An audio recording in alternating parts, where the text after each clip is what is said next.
नमस्कार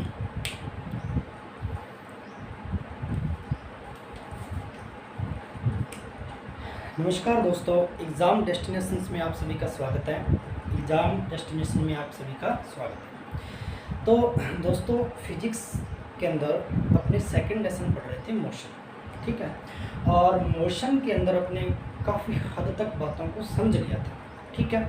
मोशन के अंदर अपने गति के बारे में पढ़ा, ठीक है। गति के प्रकार पढ़े, अपने टाइप ऑफ मोशन पढ़े, ठीक है। उसी के साथ अपने दूरी और विस्थापन के अंदर अंतर को समझा, विभेदन को समझा, और साथ ही साथ अपने कल वेग चाल के बारे में भी बातें की। और लास्ट अपने पिछले लेक्चर के अंदर, पिछले वीडियो लेक्चर के अंदर अपने जहाँ तक छोड़ा था वो टॉपिक था आपका एक्सीलरेशन, त्वरण, ठीक है। दोस्तों, जैसा कि पता है फिजिक्स के अंदर अपने यांत्रिकी को पढ़ रहे हैं, मैकेनिक्स को पढ़ रहे हैं, और फिजिक्स ब्रांच के अंदर कम से कम 4 से लेकर 5 लेसन मिलकर एक मापन बनाते हैं, एक यांत्रिकी मैकेनिक्स चैप्टर को कंप्लीट करते हैं। मैकेनिक्स एक यूनिट है, यांत्रिकी एक यूनिट है, ठीक है। और एक यूनिट के अंदर 5 से 6 लेसन आपके कंप्लीट आते हैं, ठीक है। ये जो वीडियो अपने चल रहे हैं सभी के सभी फिजिक्स के अंदर जितने भी टॉपिक अपने पढ़ रहे हैं, इनको थोड़ा डीपली लेकर इसलिए चला जा रहा है ताकि ये न केवल एसएससी, रेलवे, दिल्ली पुलिस के काम आए, बल्कि आपकी जेई लेवल की जितनी परीक्षाएं हैं, जूनियर इंजीनियर लेवल की जितनी परीक्षाएं हैं, वहाँ भी आपको उपयोगी साबित हो, ठीक है। साथ ही साथ आपके नीट के एग्जाम आने वाले हैं, ठीक है। तो नीट के अंदर भी फिजिक्स का जो पोर्शन आता है दोस्तों, वो यहीं से उठता है, मैकेनिक्स से ज़्यादा प्रश्न आपके बनते हैं, ठीक है। इसके बाद में यूनिट आपकी चेंज हो जाएगी, फिर अपने फ्लड के बारे में पढ़ेंगे, तरल यांत्रिकी की यूनिट आ जाएगी, और उसके अंदर 2 से 3 चैप्टर चलेंगे अपने, ठीक है। फिर अपने ऑप्टिक्स के बारे में पढ़ेंगे, ठीक है। प्रकाशिकी अपने जो यूनिट आएगी, प्रकाशिकी के अंदर भी आपके 2 से लेकर 3 लेसन आएंगे, ठीक है। और इसी प्रकार अपने लास्ट में पढ़ेंगे इलेक्ट्रोस्टैटिक्स, स्थिर वैद्युत की, करंट इलेक्ट्रिसिटी, और करंट इलेक्ट्रिसिटी के अंदर 3 चैप्टर आएंगे। और साथ ही साथ अपने इसके अंदर कुछ अलग से फिजिक्स के अंदर अपने जैसे कम्युनिकेशन एक टॉपिक आता है आपका, संचार, ठीक है ना, तो वहाँ से भी क्वेश्चन बनते हैं आपके। एक अलग से टॉपिक और भी आता है विज्ञान एवं प्रौद्योगिकी, और आजकल साइंस एंड टेक्नोलॉजी से जो करंट से रिलेटेड क्वेश्चन है ना जितने भी, ठीक है ना, वहाँ से ज़्यादा आने की संभावना रहती है। तो लास्ट के अंदर अपने उनके बारे में भी चर्चा करेंगे जब अपना सिलेबस अंत के अंदर चला जाएगा। दोस्तों, आज के टॉपिक में वापस लौटते हैं। अपने जो लेसन चल रहा था वो चल रहा था मोशन, गति, सेकंड चैप्टर चल रहा था मोशन। और मोशन के अंदर कल त्वरण के बारे में अपने थोड़ा समझ लिया था। मैं वापस इसको रिवाइज कर देता हूँ ताकि आप इसके टच में रहें और टॉपिक पता चलता रहे कि कल अपने किसके बारे में डिस्कस की थी। देखिए, त्वरण के अंदर अपने बातें पढ़ रही थी। त्वरण को समझने के लिए अपने वेग के बारे में डिस्कस कर ली थी कि वेलोसिटी क्या है, ठीक है। और त्वरण को पढ़ने के लिए वेग का समझाना बहुत ही जरूरी है। देखिए, त्वरण का मतलब क्या होता है कि किसी वस्तु के वेग में परिवर्तन की दर, ये कल बातें समझा दी थी, परिवर्तन की दर, कि किसी वस्तु की वेलोसिटी के अंदर जो भी आप चेंजिंग रेट कर रहे हो, ठीक है, वो किसके इक्वल होता है, त्वरण के, मतलब एक्सीलरेशन के इक्वल होता है। एक्सीलरेशन को हमने पढ़ा था, ए इज इक्वल टू, परिवर्तन हो रहा है तो परिवर्तन डेल्टा को दर्शाता है, डेल वी अपॉन में डेल। या आप यह भी लिख सकते हो हिंदी के अंदर, अगर इसको लिखना चाहें, ठीक है, तो आप लिख सकते हो अंतिम वेग माइनस प्रारंभिक वेग बटा समयांतराल, ठीक है। इस प्रकार से भी लिखा जा सकता है। कहने का तात्पर्य, अंतिम वेग किसी वस्तु का मान लीजिए v2 माइनस प्रारंभिक वेग किसी वस्तु का v1, दोनों का अंतर समय अंतराल t2 माइनस t1 इक्वल। अब अंतर है तो अंतर को d से रिप्रेजेंट करते हैं, dv अपॉन में डिफरेंस ऑफ वेलोसिटी अपॉन में डिफरेंस ऑफ टाइम, ठीक है। तो एक्सीलरेशन को इस प्रकार से भी लिखा जाता है। परीक्षा के अंदर ये टर्म भी अपने पूछी जाती है, ठीक है ना। तो v2 माइनस v1 अपॉन में t2 minus t1 is equal to dv upon में dt। ये तात्क्षणिक त्वरण को इंडिकेट भी करता है। इसका मतलब है कि किसी क्षण पर अगर कोई वस्तु वेलोसिटी से कार्य कर रही है, वेलोसिटी से वर्क कर रही है, वेग से चल रही है, ठीक है ना, तो वेग से चलती हुई वस्तु का कोई क्षण, उस क्षण के अंदर जो वेग के अंदर परिवर्तन आ रहा है उसे बोलते हैं तात्क्षणिक त्वरण, ठीक है। तो तात्क्षणिक त्वरण को भी ये इंडिकेट करती है कि त्वरण के अंदर अर्थात वेग के अंदर डिफरेंस कहाँ आ रहा है, उस पॉइंट ऑफ व्यू पर, ठीक है ना, उस महत्वपूर्ण बिंदु पर जिस क्षण परिवर्तन हो रहा है, किसके अंदर, वेग में जो परिवर्तन हुए जा रहा है, ठीक है ना, उसको अपन किससे इंडिकेट करते हैं, तात्क्षणिक त्वरण से इंडिकेट करते हैं। देखिए यूनिट के बारे में तो कल बता ही दिया था आपको, मीटर प्रति सेकंड स्क्वायर होती है। आया कैसे, इसके बारे में अपने फॉर्मूले के अंदर पढ़ा था, और फर्स्ट चैप्टर के अंदर भी अपने को काफ़ी बातें डिस्कस की थी अपन कि वहाँ पर यूनिट कैसे निकाले जाते हैं, है ना। तो साथियों नेक्स्ट अपने बात करते हैं। देखिए एक इंपॉर्टेंट तथ्य आता है यहाँ पर, दो प्रकार की बातें होती हैं। एक तो होता है प्रारंभिक वेग इनिशियल वेलोसिटी, और एक होता है अंतिम वेग फाइनल वेलोसिटी किसी वस्तु का। मान लीजिए यहाँ से लेकर यहाँ तक कोई ऑब्जेक्ट मूव करता है, कोई वस्तु चलना प्रारंभ करती है पॉइंट ए से पॉइंट बी तक, ठीक है। तो प्रारंभ के अंदर जो वस्तु का वेग रहता है, प्रारंभ के अंदर जो वस्तु का वेग रहता है और अंत के अंदर जो वस्तु का वेग रहता है, इन दोनों के मध्य एक संबंध है। कैसे संबंध है, प्रारंभिक वेग को u से इंडिकेट करते हैं, अंतिम वेग को v से इंडिकेट करते हैं। हमेशा इससे क्या रहता है प्यारे बच्चों, ग्रेटर देन इज, ठीक है, इससे बड़ा रहता है। अर्थात प्रारंभिक वेग जो होगा वो अंतिम वेग से हमेशा ज्यादा रहेगा। सर क्यों, सिद्ध कीजिए इसको। सर ऐसा ही क्यों होता है, क्योंकि देख लीजिए अगर किसी वस्तु का वेग समय के साथ बढ़ता जाता है या वृद्धि होती जाती है, तो प्यारे दोस्तों वस्तु के अंदर पॉजिटिव धनात्मक त्वरण उत्पन्न होता है। अगर किसी वस्तु के वेग में अचानक से कमी आ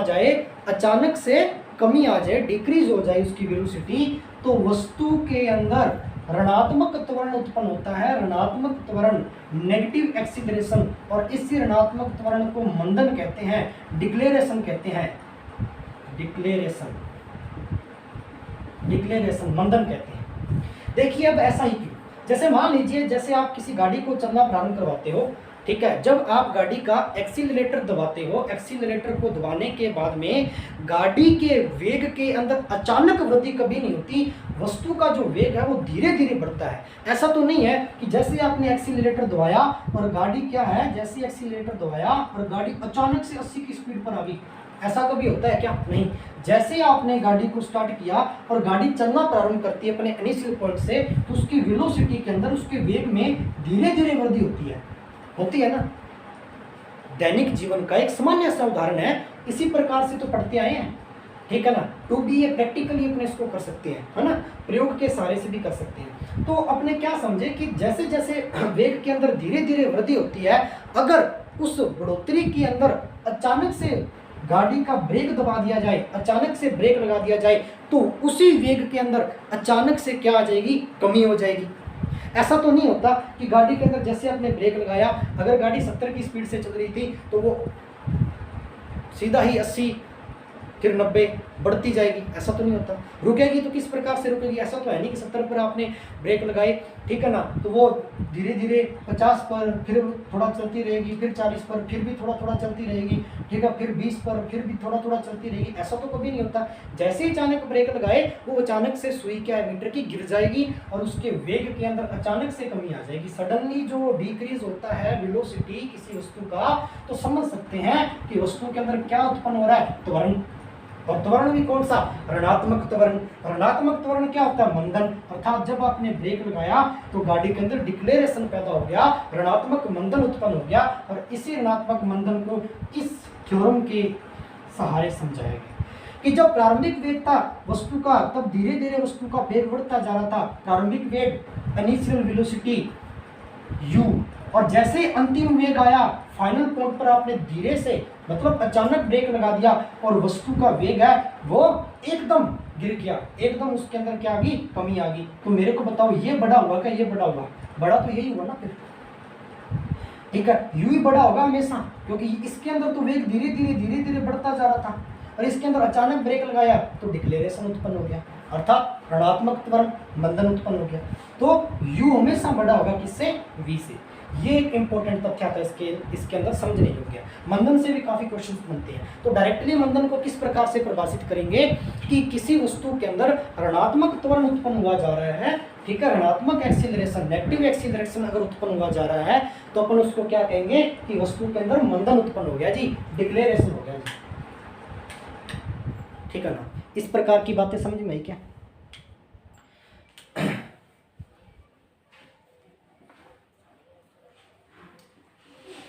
अब इसी चीज को थोड़ा सा नेक्स्ट पढ़ते हैं अपने त्वरण के अंदर और पढ़ लेते हैं कि त्वरण के अंदर मुख्य रूप से 3 प्रकार के अंदर अपने पॉइंट लेते हैं, डिस्कस करेंगे 3 प्रकार से। फर्स्ट पॉइंट ऑफ व्यू, त्वरण 3 प्रकार से विभाजित किए जा रहे हैं त्वरण को। सबसे पहले पढ़ेंगे अपने समान त्वरण के बारे में, नंबर 2 असमान त्वरण के बारे में, और नंबर 3 औसत त्वरण के बारे में। ठीक है, ये 3 मुख्य बातें करेंगे। देखिए, समान त्वरण शब्द से ही पता चलता है, नाम से ही पता चल रहा है समान त्वरण कब उत्पन्न होगा। तो दोस्तों, समान त्वरण उत्पन्न करने के लिए अगर किसी वस्तु के वेग में समान समय के अंदर समान परिवर्तन होगा, ठीक है, समान समय अंतराल में समान वेग के अंदर जो परिवर्तन होगा, तो दोस्तों वस्तु के अंदर समान त्वरण उत्पन्न होगा। जैसे एक ग्राफ के द्वारा समझ सकते हैं, ठीक है ना, एक कर्व के द्वारा इसको समझते हैं, डिस्कशन करते हैं। जैसे ये अपने एक ग्राफ ले लेते हैं छोटा सा, ठीक है, इनिशियल पॉइंट 0। अगर प्रारंभिक वेग विरामावस्था से कोई वस्तु चलना प्रारंभ करती है, विरामावस्था का मतलब रेस्ट कंडीशन में, अगर कोई भी आर्टिकल, कोई ऑब्जेक्ट मूव करता है और वो रेस्ट कंडीशन के अंदर है, तो प्रारंभिक वेग उसका क्या होगा, 0 होगा, क्योंकि वो प्रारंभ के अंदर तो रुकी हुई है, रेस्ट कंडीशन में है। फिर धीरे धीरे चलना प्रारंभ करेगी, तो प्रारंभ के अंदर जब रुकी थी तो वेग तो 0 ही था ना, क्योंकि गतिमान अवस्था के अंदर वस्तु थी ही नहीं। जब गति करेगी तभी तो वेग बढ़ेगा, या वेग के अंदर क्या आएगी, वृद्धि या कमी, है ना। तो प्रारंभिक वेग क्या हो गया, 0, क्योंकि वस्तु पहले रेस्ट कंडीशन में थी। और जैसे जैसे चली तो इस प्रकार से ग्राफ का पैमाना अपने सामने आया, और इसको लिख सकते हैं dv अपॉन में dt। और dv अपॉन में dt किसको इंडिकेट करता है दोस्तों, a को, एक्सीलरेशन को।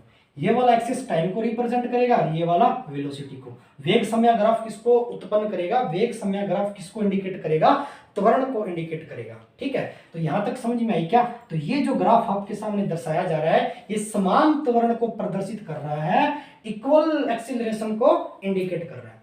इसी के द्वारा समझते हैं असमान त्वरण।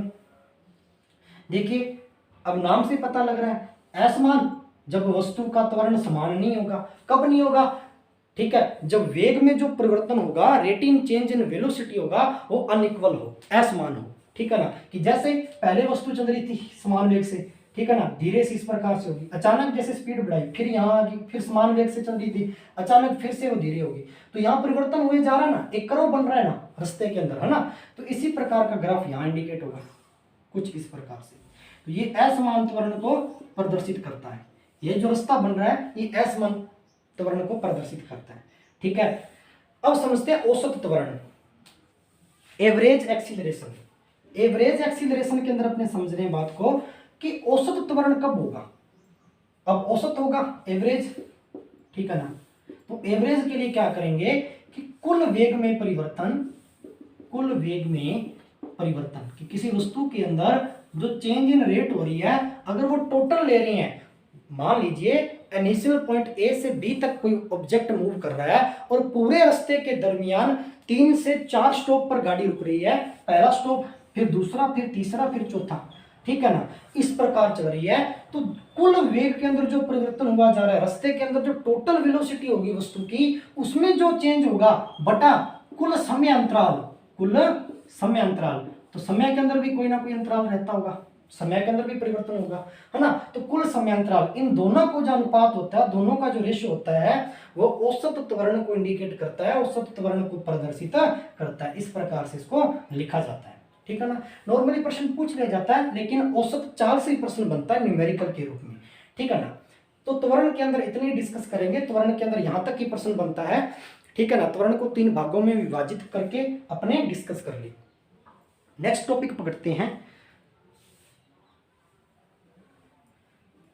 त्वरण के बाद पढ़ेंगे गति के समीकरण।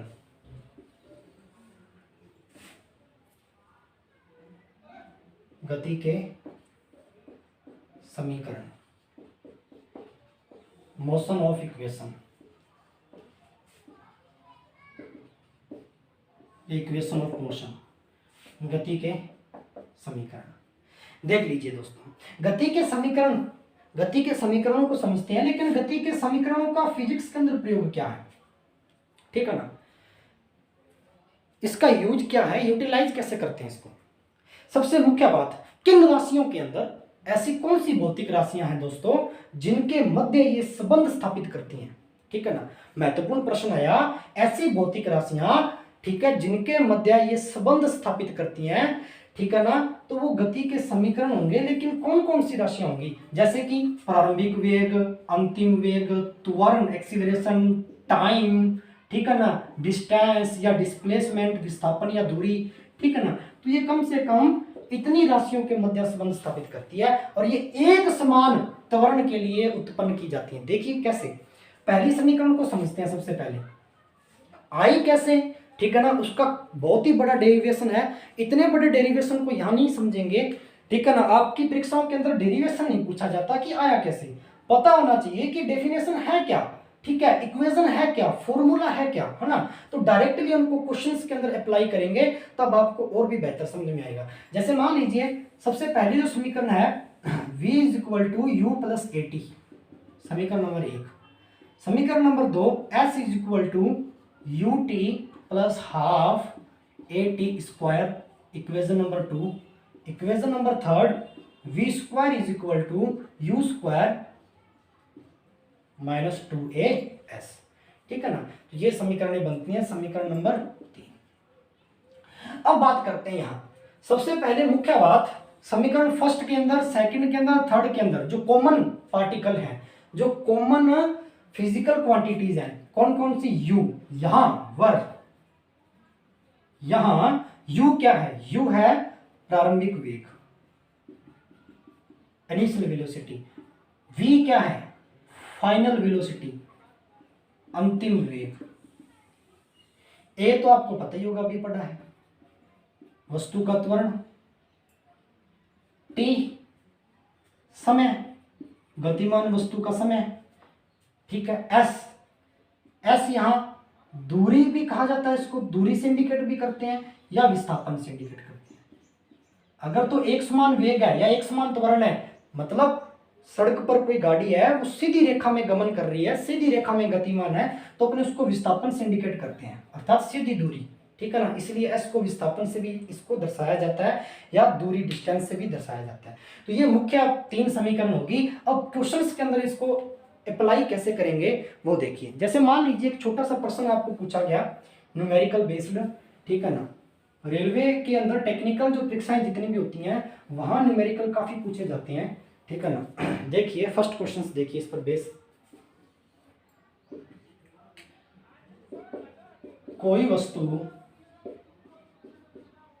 विरामावस्था से चलना प्रारंभ करती है 6 सेकंड में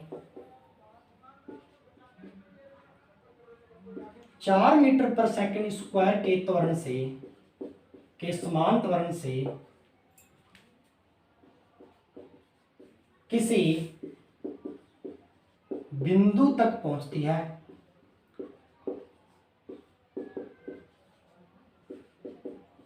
तो वस्तु की चाल तथा वस्तु द्वारा तय की गई दूरी ज्ञात करें। एक ही प्रश्न के अंदर 2 प्रश्न आपको पूछे जा रहे हैं, ठीक है ना। मोस्ट इंपॉर्टेंट क्वेश्चन, कोई वस्तु विरामावस्था से, अभी डिस्कस की थी, हाल ही फिलहाल में बताकर गया हूं कि विरामावस्था, रेस्ट कंडीशन। और जब दोस्तों विरामावस्था की बात आ जाए प्रश्न के अंदर तो तुरंत समझ जाएंगे कि विरामावस्था का मतलब हो गया कि वस्तु का जो प्रारंभिक वेग है वो कहीं ना कहीं 0 है, ठीक है ना, 0 है।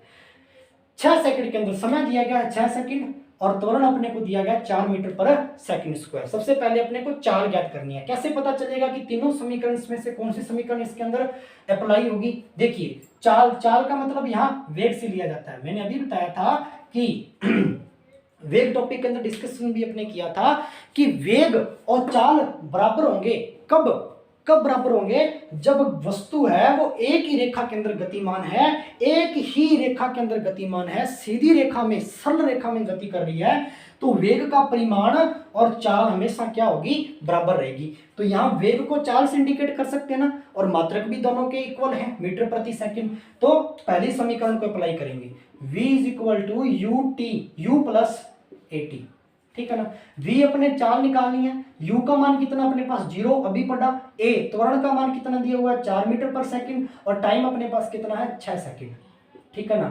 तो कितना आ जाएगा 24, क्या आ जाएगी चाल, चाल को किससे लिखते हैं या वेग को?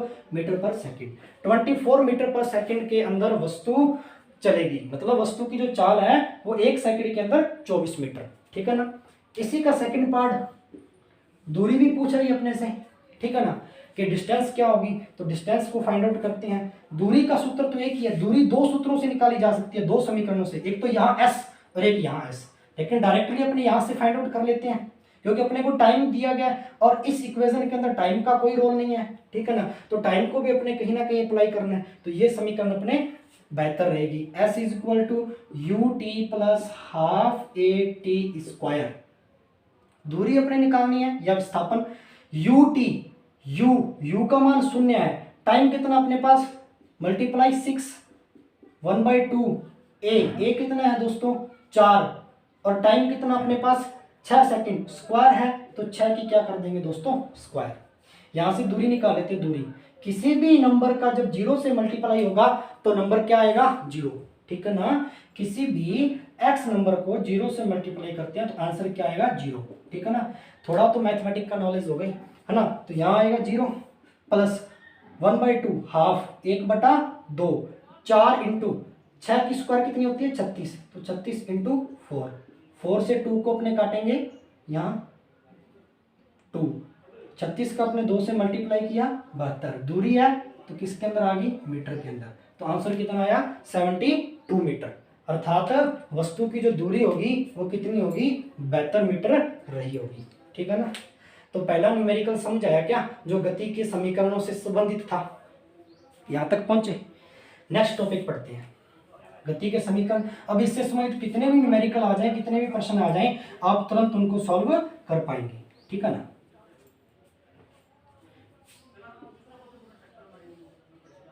गति के समीकरणों को पढ़ा, अब पढ़ते हैं समतल में गति, तल में गति या समतल में गति,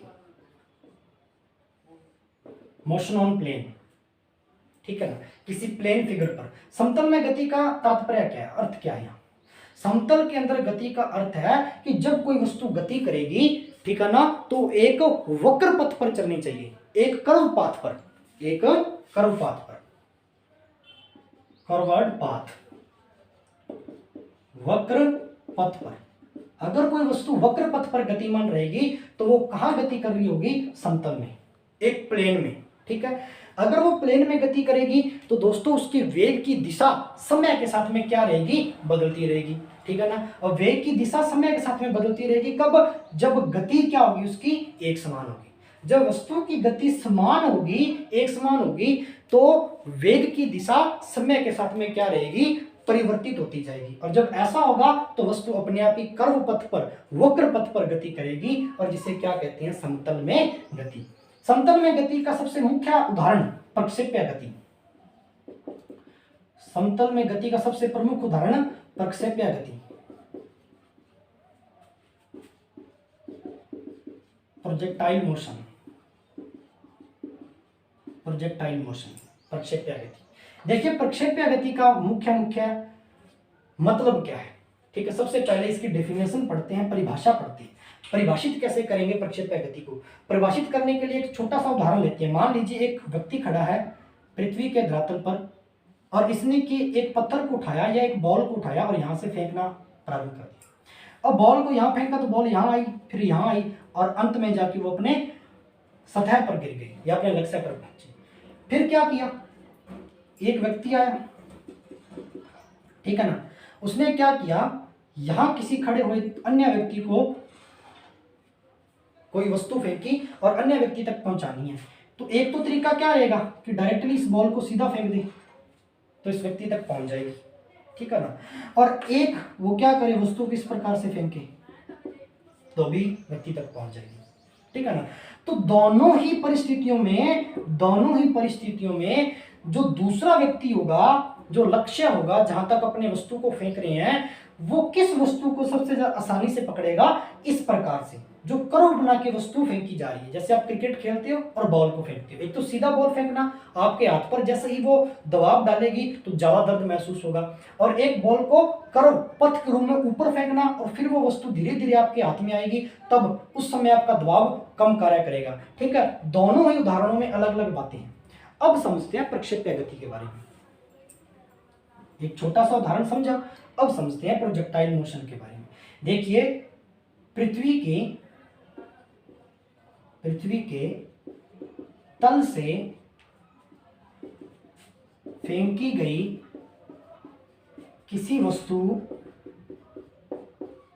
को निर्धारित स्थान से लक्ष्य तक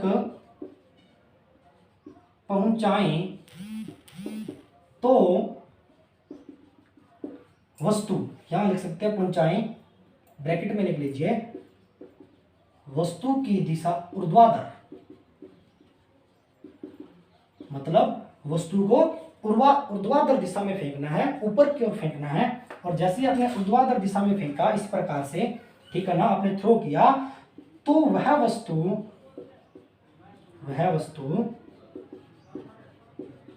परवलयाकार पैराबोला, परवलयाकार पथ सुनिश्चित करेगी। तो वह वस्तु परवलयाकार पथ सुनिश्चित करेगी। अब परवलयाकार पथ तो एक ही ऐसी गति है जहां पर पैराबोलिक जो पाथ है वो बनता है। एक ही ऐसी मोशन है समतल गति के अंदर, एक ऐसा उदाहरण है प्रक्षेप्य गति जहां वस्तु का परवलयाकार पथ बनता है, ठीक है ना। और परवलयाकार पथ जो वस्तु निर्धारित करेगी, अर्थात वो कौन सी गति तय कर रही है, वो प्रक्षेप्य गति। जैसे आपने देखा होगा सेना के अंदर, अपने छोटा सा एग्जांपल ले लेते हैं कि एक पर्वत है इस प्रकार से, यहां समझ लें कि एक पर्वत है ऐसा, ठीक है ना, यहां सैनिक खड़े हैं और ये दुश्मन सैनिक है, ठीक है ना। यहां तक अपने निशाना लगाना है, इसको भेदना है, सेंध मार यहां करनी है। करने के लिए क्या करेंगे, अब ऐसा तो कोई निशाना नहीं लगाएंगे या वस्तु को इस प्रकार से तो गतिमान नहीं कराएंगे कि डायरेक्टली इसको सीधी रेखा में फेंक दे, ठीक है ना। अगर इसको लाइनर मोशन के अंदर फेंक रहे हो तो वस्तु है अपने लक्ष्य तक नहीं पहुंचेगी, या गोली है जो गोला आप फेंक रहे हो मोर्टार से, वो यहां तक नहीं पहुंचेगा। तो आप क्या करेंगे, आप इसको ऊर्ध्वाधर दिशा की ओर फेंकेंगे, एक पथ का निर्धारण करेंगे, एक कोण बनाएंगे और वस्तु इस प्रकार से चलती चलती इस लक्ष्य को टारगेट करेगी, ठीक है ना, इस लक्ष्य तक पहुंच जाएगी। तो आपने कौन सा पथ तय किया, परवलयाकार पथ तय किया, ठीक है ना। और इसी पथ पर जो वस्तु गति कर रही है उसको क्या कहेंगे, प्रक्षेप्य गति। बात समझ में आई क्या? जैसे एक डायग्राम के द्वारा समझते हैं। 0 पॉइंट प्रारंभिक बिंदु, ठीक है, प्रक्षेपण वेग से किसी वस्तु को फेंका गया और वो इस प्रकार से आई। ये आपका एक्स एक्सिस और ये आपका वाई एक्सिस। यहां से वस्तु का वेग u या v ले लीजिए, जिसको कहते हैं प्रक्षेपण वेग। सर्वाधिक ऊंचाई वस्तु की किस बिंदु पर होगी, इस बिंदु पर, इसको बोलते हैं कैपिटल H, मैक्सिमम अधिकतम ऊंचाई, ठीक है। पॉइंट A से पॉइंट B तक ये जो दूरी होगी प्रारंभिक बिंदु से अंतिम बिंदु तक, ये होगी R, रेंज या प्रास, हिंदी में कहते हैं अधिकतम प्रास, ठीक है ना। इस प्रकार से u यहाँ पर 0 हो जाएगा क्योंकि अधिकतम ऊंचाई है, ठीक है ना। इस प्रकार से वस्तु मूव करेगी और अपने लक्ष्य तक पहुंचेगी। इसी को कहते हैं अपने क्या, प्रक्षेप्य गति। अर्थात वस्तु जो है वो कौन सी गति तय कर रही है, प्रक्षेप्य गति। यहाँ तक समझे क्या, वाई एक्सिस, ठीक है ना। तो ये तो प्रक्षेप्य गति का उदाहरण है, एक छोटा सा अपने चित्र के द्वारा समझा कि प्रोजेक्टाइल मोशन होता क्या है। अब इसके प्रमुख क्या घटक हैं, ठीक है ना। प्रमुखतः इसके घटक हैं, इंप्लीमेंट्स हैं, वो देख लीजिए। इंप्लीमेंट्स के अंदर सबसे पहले लेंगे अपने प्रास अधिकतम, ठीक है ना। अधिकतम प्रास को इंडिकेट करेंगे सबसे पहले, ठीक है। आर का मान क्या होगा, फिर अपने किसको प्रदर्शित करेंगे, अधिकतम ऊंचाई, एच का वैल्यू क्या होगा, फिर ये जो प्रवलयाकार पथ है अपना, ठीक है ना, इस प्रवलयाकार पथ का समीकरण लिखेंगे, ठीक है ना। और फिर जो वस्तु को समय लग रहा है, जिस टाइम के अंदर, जिस टाइम ऑफ व्यू के अंदर वस्तु यहाँ आ रही है अपने निर्धारित बिंदु पर, निर्धारित स्थान पर, उस टाइम को क्या कहते हैं, कैपिटल टी। इसका अपने फॉर्मूला पढ़ेंगे। तो ये डिस्कशन करेंगे दोस्तों कल, प्रक्षेप्य गति के बारे में डिस्कशन करेंगे आगे कल। आज इसकी डेफिनेशन पढ़ी और एक छोटा सा अपने इसका चित्र पढ़ा, डायग्राम पढ़ा, ठीक है ना। जहां तक अपने बातें कुछ समझ में आ गई कि प्रोजेक्टाइल क्या होता है, प्रोजेक्टाइल मोशन क्या होता है, और समतल में जब वस्तु गति करती है तो वो किस प्रकार की गति करती है और इसकी आवश्यकता क्यों पड़ती है। हाँ, सेना के अंदर इसकी काफी आवश्यकता पड़ती है, ठीक है ना। तो कल इसके प्रमुखतः घटक पढ़ेंगे, इसके जितने भी इंप्लीमेंट्स हैं, ठीक है ना, उनके फॉर्मूले अपने पढ़ेंगे। और उन फॉर्मूलों पर आधारित जो आपके न्यूमेरिकल्स बनते हैं परीक्षा के अंदर, ठीक है ना, प्रश्न जो बनते हैं, उन पर भी अपने डिस्कशन करेंगे मुख्यतः, ठीक है दोस्तों।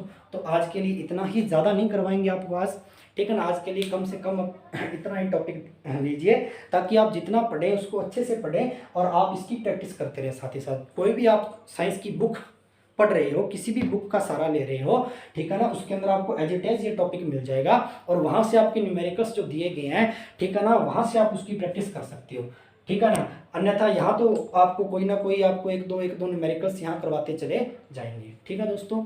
तो आज के लिए इतना ही। वीडियो अच्छी लगी हो तो लाइक करना, शेयर करना और अपने अन्य मित्रों के साथ सब्सक्राइब भी करना चैनल को, ठीक है। धीरे धीरे अपना सिलेबस इस प्रकार से कंप्लीट करते जाएंगे दोस्तों, ठीक है। जय हिंद, जय भारत और पढ़ते रहिए। ओके दोस्तों।